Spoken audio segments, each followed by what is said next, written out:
What's up, DFS dads? Dustin here. I'm going to be bringing you the top 5 fades of the week. One guy from each pricing point, so 6K up to 10K plus. But before we get started, please check us out on Twitter, the DFS Dads.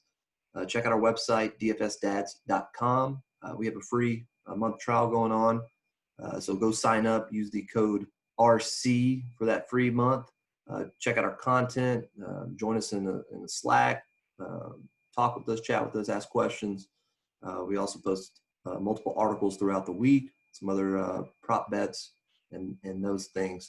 So check us out, make some money, have some fun. To get into our first fade of the week, I'm starting in the 6K range and I'll work my way up. Try to stay, 6,500 and up, guys, for this range as far as my fade. Just because, you can pretty much go to any 6,000 guy and say, oh, this is my fade. So I try to look at guys that you might play or be looking at playing if you're starting your build with the JT or somebody that's, up there in pricing.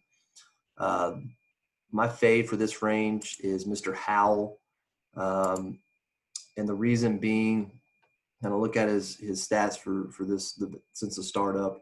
And he hasn't been good in many categories besides putting. He had one great week, tee to green and total strokes gained at the 3M where he finished third. But other than that, he's been pretty much negative in most categories. So for me, I just don't think he can put it all together. And then coming off a missed cut at the Wyndham, I just don't feel like he can compete here. And so I'm going to fade him. And I also think there's just, a lot better values such as Straka or Rinsky to plug into your lineup. So moving to the 7K range, this was a fairly easy fade for me, just given how he rated in my model and kind of going back and looking at, what he's been doing and why he's been doing it. But Mr. Brendan Todd, he had a great, stretch there, 3 weeks where he was finishing top 20. As everybody knows, he's not a long hitter, so he has to be, really accurate off the tee and then get it closed. And then really what's been the X factor for him was his putting. I mean, he gained 7 strokes at the PGA putting. I mean, that's crazy. 6 at WGC.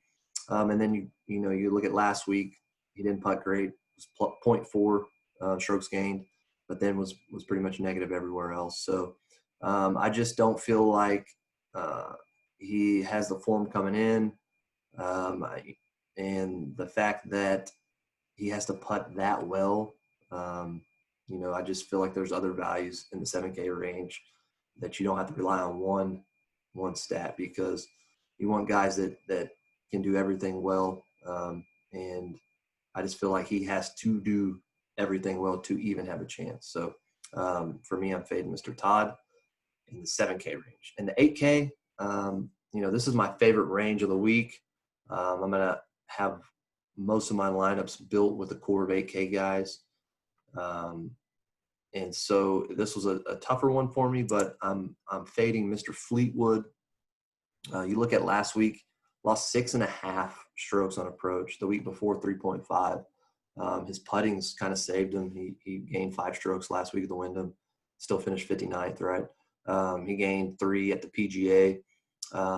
And so, he's just kind of been sporadic, and his approach strokes gained have been terrible. So for me, a guy that's been relying on his putting, kind of similar to Mr. Todd that I just talked about, and then hasn't been striking the ball very well and getting it close. So I'm going to fade Mr. Fleetwood from this range. Do I think he'll make the cut? Yeah, I think he will, but I just think there's better value in these other guys that have a chance to get up there in the top 20. So I'll be fading Mr. Fleetwood. And remember, guys, this is all relative. Once you get into 8, 9, especially in a field like this, 8, 9, 10K, a fade isn't necessarily a fade, a hard fade, because the next guy I'm going to talk about in the 9K range could very well go win it.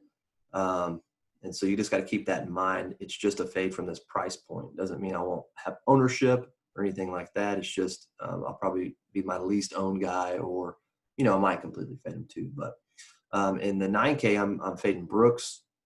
As we know, he ever since that Sunday at the PGA, I mean, he was terrible last week at the Wyndham. I mean, he lost strokes in every category basically, and his putting's been terrible this year since the restart. I mean, he's been negative on strokes gained putting pretty much in every tournament. So he has to do everything else well. And last week he lost strokes off the tee to green, which is not his style. I mean, he's a long hitter, wedge it in. So I just don't feel like his game is where it's at. Maybe mentally, maybe his knee, maybe a combination of both.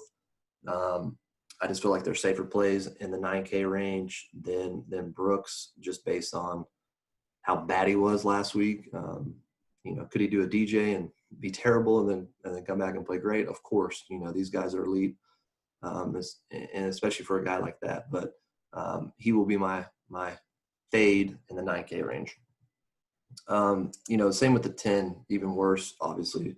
I think all these guys are capable of winning, and they might all be in the top 10 this week. You have all these guys playing great lately. Rory hasn't really won one this year, but we all know how elite he is. DJ, obviously, up and downs, winning and losing. But DJ is going to be my fade for this range purely because his validity. I mean, you see him win one, and then he misses 2 cuts, and then he plays really well. And for me, if you're spending, especially I think it's 10-4 this week, you don't want a guy that could possibly miss the cut when you're paying up that high. And if you do, you're not going to make money. So if I had to fade one, it's going to be DJ this week. So there you have it, guys. Our top 5 fades of the week. If you have any questions or comments, reach out to us. Like I said, check us out, the DFS Dads on Twitter and dfsdads.com.